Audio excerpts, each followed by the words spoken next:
Hello students, welcome back and welcome to this session of class 12th chemistry. We are dealing with chapter chemical kinetics, and today we are going to deal with the last topic from this chapter, that is integrated rate equation for first order reaction. तो students हमने पिछले topic में पढ़ा था कि integrated rate equation हमने derive की थी ज़ीरो ऑर्डर रिएक्शन के लिए, और आज हम लास्ट टॉपिक पढ़ेंगे that is integrated rate equation for first order reaction. ठीक है, तो आइए समझते क्या है स्टूडेंट्स. अब कोई भी रिएक्शन फर्स्ट ऑर्डर का कब माना जाता है? Reaction is said to be of first order when the rate of reaction depends upon concentration only one concentration term, है ना. कि कोई भी रिएक्शन जो है वो फर्स्ट ऑर्डर का तब कहलाता है अगर उसका रेट केवल एक ही कंसंट्रेशन टर्म पे डिपेंड करता हो. सिंपल सा एग्जांपल लीजिए, मान लीजिए कोई रिएक्शन है हाइपोथेटिकल जहाँ पे ए जो है वो प्रोडक्ट बना रहा है ना. तो अगर अब यहाँ पे समझ लेते हैं तो हमारे पास ये रिएक्शन फर्स्ट ऑर्डर क्या होगा, हमारे पास this is equal to rate जो है that is equal to K into A raise to power 1. तो 1 की पावर पे डिपेंड कर रहा है, तो ये क्या हो जाएगा, फर्स्ट ऑर्डर रिएक्शन, है ना स्टूडेंट्स. यही तो हम पढ़ा हमने अभी. तो यहाँ पे इस रिएक्शन को देखिए, हमारे पास ये फर्स्ट ऑर्डर रिएक्शन कौन से होते हैं? ऐसे रिएक्शंस जिनका रेट जो है केवल एक कंसंट्रेशन टर्म पे डिपेंड करता है. तो यहाँ पे हमने एक हाइपोथेटिकल रिएक्शन ले लिया है ए. अब हम इसको थोड़ा सा आगे बढ़ते हैं और हमने इंटीग्रेटेड रेट इक्वेशन जो है वो डिराइव करना है. और suppose we start with A moles पर लीटर ऑफ रिएक्टेंट ए. हम मान लेते हैं कि हमारे पास शुरू में कितने थे, ए मोल्स थे. अब कुछ समय बाद आप टाइम टी पे हमारे पास क्या हो गया, एक्स मोल्स पर लीटर जो है वो डिकम्पोज हो गए. तो शुरू में कितने थे, ए, और डिकम्पोज कितने हो गए, एक्स टाइम पे, है ना. टाइम टी पे एक्स मॉलिक्यूल डिकम्पोज हो गए. तो कंसंट्रेशन ए की कितनी बची टाइम टी के बाद, ए माइनस एक्स. वो शुरू में कितने थे, ए थे, और टाइम टी पे कितने डिकम्पोज हो गए, एक्स. तो अब कितनी कंसंट्रेशन रह गई है, वो है ए माइनस एक्स मोल्स पर लीटर, है ना. तो यानी कि हमारे पास अगर हम लॉ ऑफ मास एक्शन लगाएं तो रेट ऑफ रिएक्शन किसके डायरेक्टली प्रोपोर्शनल है, concentration of reacting species. So rate of reaction is directly proportional to A minus X, where A जो है that is the initial concentration और X molecule जो कि decompose हो गए, है ना. तो ये सिंपल सा रेट हमने यहाँ पे लिख दिया. अब इसी रेट को लिखने का तरीका क्या है, this rate can be written as this is minus of D X by D T is proportional to A minus X, और we can say D X by D T is equal to K into A minus X, where जो x हमारे पास k जो है that is called the velocity constant. तो हमारे पास कुछ नहीं है स्टूडेंट्स, हमारे पास सिंपल सा हमारे पास ये था, एक रिएक्शन था जिसका रेट किसके प्रोपोर्शनल है, ए माइनस एक्स के, where A is the initial concentration and X is the amount that is decomposed. So rate को हम कैसे ले सकते हैं, minus D X by D T that is proportional to A minus X. इसको rearrange करते हैं, D X by D T जो है प्रोपोर्शनलिटी साइन हटा दिया तो हमने क्या लगा दिया, कॉन्स्टेंट के, और वो चीज़ वही रही ए माइनस एक्स. ये दिस इज इक्वेशन नंबर 1. यहाँ पे k क्या है, this is called rate constant, इसको हम स्पेसिफिक रिएक्शन रेट भी कहते हैं फॉर फर्स्ट ऑर्डर रिएक्शन, है ना. अब यहाँ पे हम लोग क्या करेंगे, एक्सप्रेशन जो है हमें मिली है इसको हम इस फॉर्म में यहाँ पे लिख सकते हैं. The expression for the rate constant k may be derived follows. Equation 1 जो है ये जो हमने यहाँ पे लिखी है इसको हम रीराइट कर सकते हैं. कैसे हम रीराइट करेंगे, थोड़ा सा रीअरेंज करेंगे. अगर आप इस इक्वेशन 1 को देखेंगे, इक्वेशन 1 हमारे पास क्या है, this is D X by D T के इंटू ए माइनस एक्स. अब मैं क्या करता हूँ, मैं इस डी टी को जो है इस तरफ ले जाता हूँ और a माइनस एक्स को जो है इधर ले आता हूँ. तो इक्वेशन क्या बन जाएगी, D X divided by A minus X and this is equal to K into D T. So minus D X by A minus X that is equal to K into D T, है ना. अब इस equation को हम क्या करेंगे, integrate करेंगे. दोनों साइड पे अगर हम इंटीग्रेशन करते हैं तो क्या हमारे पास आएगा, और इंटीग्रेटिंग इक्वेशन सेकंड, इस इक्वेशन को हमने इंटीग्रेट करना है. तो इंटीग्रेट करने पर हमारे पास क्या होगा, सो हमारे पास क्या है, इस डी एक्स को D X divided by A minus X की इंटीग्रेशन करेंगे. So this will be equal to minus of L N A minus X. ये इसका इंटीग्रेशन आ गया, और के कांस्टेंट है तो वो बाहर आ गया, और डी टी का इंटीग्रेशन जो है वो टी आ गया, प्लस इंटीग्रेशन कांस्टेंट आई आ गया. तो ये इक्वेशन हमारे पास थी स्टूडेंट. क्या इक्वेशन थी हमारे पास, अगर आप देखेंगे दोबारा, so we had equation this D X over A minus X is equal to K D T. इसका जो इंटीग्रेशन है D X divided by over A minus X, इसका इंटीग्रेशन कितना है, minus of L N A minus X. ये minus D X था ना, तो ये minus L N A minus X आ गया, के कांस्टेंट है तो बाहर आ गया, और इस डी टी का इंटीग्रेशन क्या आ गया, टी आ गया, और प्लस इंटीग्रेशन कांस्टेंट आई. अब हमें आई की वैल्यू, इंटीग्रेशन कांस्टेंट की वैल्यू जो फाइंड आउट करनी है, हमें कुछ नहीं करना, हमें टी को 0 कर देना है, बस टी को 0 करेंगे। तो इस आई की वैल्यू फाइंड आउट करने के लिए इस इंटीग्रेशन कांस्टेंट की हम क्या करेंगे, टी को 0 कर देंगे। अब जिस समय टी 0 था, टाइम 0 था, उस समय एक्स तो भी 0 था। एक्स क्या था, कितनी अमाउंट डिकम्पोज हुई है। अब जब रिएक्शन शुरू ही नहीं हुआ, यानी कि जिस समय टाइम 0 था उस समय इनिशियल कंसंट्रेशन क्या थी, 0 थी हमारे पास, सॉरी, जो अमाउंट डिकम्पोज हुई वो 0 थी।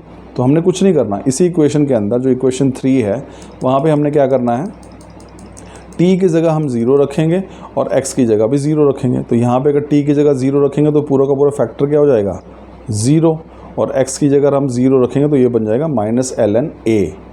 तो I किसके बराबर हो जाएगा, I will be equal to -ln a। यही आप यहाँ पे देख पाएंगे। हमने कुछ नहीं करना, जो इक्वेशन हमारे पास ऊपर आई थी उस इक्वेशन में हमने क्या करना है, दो चीज़ों को मॉडिफाई करना है। बस दो चीज़ें हमने यहाँ पे ध्यान रखनी है। कौन कौन सी चीज़ें हैं स्टूडेंट्स, वो देखिए। हमने क्या करना है, एक तो यहाँ पे t को 0 रखना है और दूसरा x को भी 0 कर देना है। तो ऐसा करने पर हमने क्या किया, ये देखिए t को यहाँ पे 0 कर दिया और यहाँ पे x को भी 0 कर दिया। तो इक्वेशन क्या आ गई, I जो है that is equal to -ln a। तो इंटीग्रेशन कांस्टेंट की वैल्यू आ गई और वो कितनी है, -ln a। अब इस इक्वेशन के अंदर ये थर्ड इक्वेशन है, यहाँ पे हमने I की वैल्यू को पुट करना है, बाकी सारी इक्वेशन वही रहेगी, है ना। तो -ln a - x is equal to kt, और I की वैल्यू हमने क्या फाइंड आउट किया स्टूडेंट, यहाँ पे I किसके बराबर है, -ln a। तो हम कुछ नहीं, यहाँ पे हमने क्या करना है, -ln a करना, बाकी सारी वैल्यूज़ वही रखेंगे। तो I की वैल्यू यहाँ पुट कीजिए और इसको सॉल्व कीजिए। अब हमारे पास देखो वही इक्वेशन आ गई। अगर आगे देखेंगे हमने सिर्फ I की वैल्यू पुट करनी है। पहले हमारे पास इक्वेशन क्या आई थी, -ln a - x is equal to kt, plus यहाँ पे I था और I की वैल्यू कितनी आ रही थी, -ln a, है ना। इसको रीअरेंज कर देते हैं, kt किसके बराबर हो जाएगा, अब यहाँ से kt जो है this is equal to ln a -ln a - x। तो ये फॉर्मूला भी है कि ln log के लिए हमारे पास ln a -ln a - x के बराबर हो जाएगा। अब इसको जहाँ पे माइनस होते हैं वो डिवाइड हो जाते हैं, जहाँ पे प्लस होता है वो मल्टीप्लाई हो जाता है। तो यहाँ पे देखेंगे आप दो log को जो है यहाँ पे आप क्या कर रहे हैं, यहाँ पे दिस इज़ kt, ये ऐसे का ऐसे ही रहेगा। और ये जो हमारे पास है पूरे का पूरा, ये अगर आप फॉर्मूला लगाएंगे log of x minus log of y is equal to log of x divided by y। तो यहाँ पे a divided by a minus x आ जाएगा। और ये हमारे पास क्या है, जो रिलेशन है वो क्या बन जाएगी, आप देखिए। तो t को मैं उस तरफ ले गया तो ये this becomes k is equal to, ये इक्वेशन क्या बन जाएगी, k जो है is equal to 1/t ln, और ये वाला फैक्टर तो हमारे पास है ही है, ln a माइनस x आ गया, है ना। अब ये जो हमारे पास ln है स्टूडेंट्स, ये नेचुरल लॉग है। हम लोग इसको क्या कर सकते हैं, हम लोग इसको log टू द बेस 10 भी कन्वर्ट कर सकते हैं। सिंपल सा हमारे पास है, ln को अगर मैं log में कन्वर्ट करूँगा तो ये हमारे पास क्या होता है, ln ऑफ, अगर फॉर्मूला आप लोगों को ध्यान है, so this is ln of x this is equal to 2.303 log of x। यही होता है ना फॉर्मूला हमारे पास। तो यानी कि अगर हम नेचुरल लॉग को log टू द बेस 10 में कन्वर्ट करते हैं तो हमें इस फैक्टर से मल्टीप्लाई करना पड़ता है 2.303। तो यहाँ पे ln है और हम इसको log में कन्वर्ट करेंगे, so k will be equal to 2.303। सब कुछ वही रखना है, बस ln की जगह ये हमने किया है, डिवाइडेड बाई t। अब ये क्या आ जाएगा, log आ जाएगा। ln से किस में कन्वर्ट हो गया, log में। This is a divided by a minus x। a हमारे पास जो है वो इनिशियल कंसंट्रेशन है, a माइनस x जो है कंसंट्रेशन एट टाइम t हमारे पास आ गया है ना। अब यहीं पे हमारे पास a जो है इसको इनिशियल कंसंट्रेशन मान लें और a माइनस x जो है कंसंट्रेशन एट टाइम t है। तो ये सिंपल है, a यहाँ पे क्या हो जाएगा, a नॉट के बराबर हो जाएगा, जो कि इनिशियल कंसंट्रेशन हम मान सकते हैं, और a माइनस x के बराबर हो जाएगा a कंसंट्रेशन ऑफ a के बराबर है। तो इक्वेशन क्या बन जाएगी, यही इक्वेशन। a की जगह आपने क्या रखना है, a नॉट रखना है, और a माइनस x की जगह रखना है कंसंट्रेशन एट a।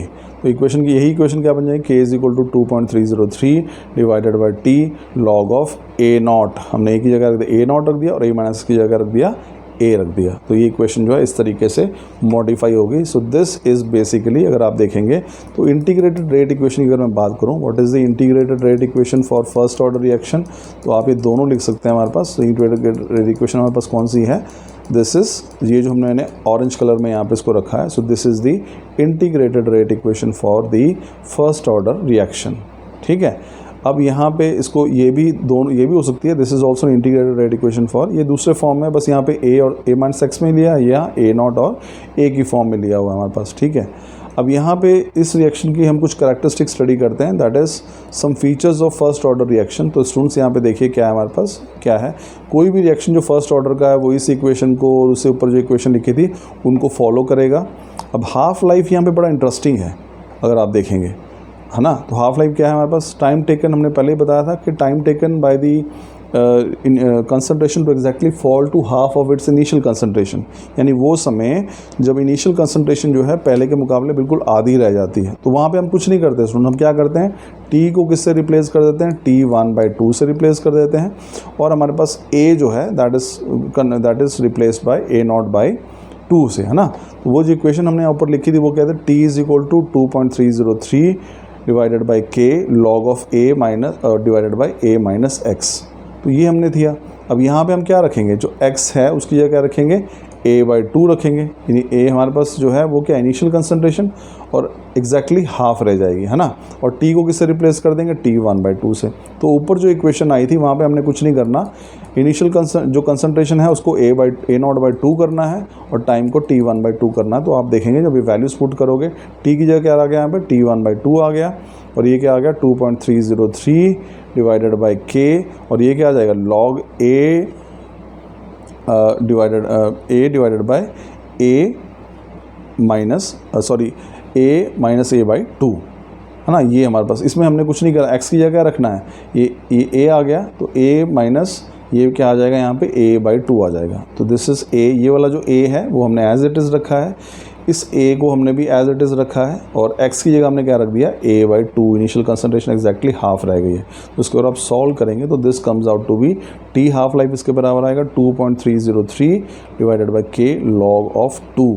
तो लॉग ऑफ 2 की अगर आप वैल्यू पुट करेंगे स्टूडेंट्स, यहाँ पे this value comes out to be 0.693 divided by K। अब यहाँ पे जो हाफ लाइफ पीरियड है ये बड़ा इंटरेस्टिंग है। अगर आप देखेंगे यहाँ पे जब हमने first order zero order reaction के लिए हाफ लाइफ निकाला था, वहाँ पे हमारे पास A0 आ रहा था, यानी कि जो हाफ लाइफ है जीरो ऑर्डर रिएक्शन की वो किसके प्रोपोर्शनल थी, A0 के, इनिशियल कंसंट्रेशन के। लेकिन half life period first order reaction में देखिए यहाँ पे कहीं भी A0 नहीं आया है इस पूरी रिलेशन के अंदर। It means half life period of first order reaction is independent of initial concentration. ये बड़ा इंपॉर्टेंट पॉइंट है, half life period of first order reaction is independent of initial concentration, क्योंकि इस इक्वेशन में कहीं भी इनिशियल कंसंट्रेशन यानी कि A0 हमारे पास जो है वो नहीं आया, या फिर हम कह सकते हैं कि A कहीं पे भी नहीं आया है।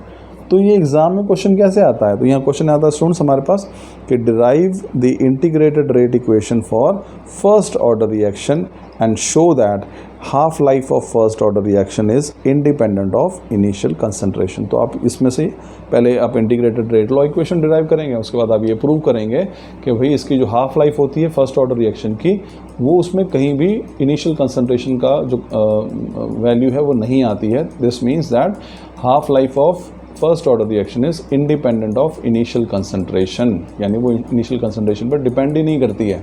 शुरू में आपने कितनी मात्रा ली है, अगर रिएक्शन फर्स्ट ऑर्डर का है तो उसे फ़र्क ही नहीं पड़ेगा कि आपने कितनी मात्रा ली है ना, इनिशियल कंसंट्रेशन के वो इंडिपेंडेंट होती है।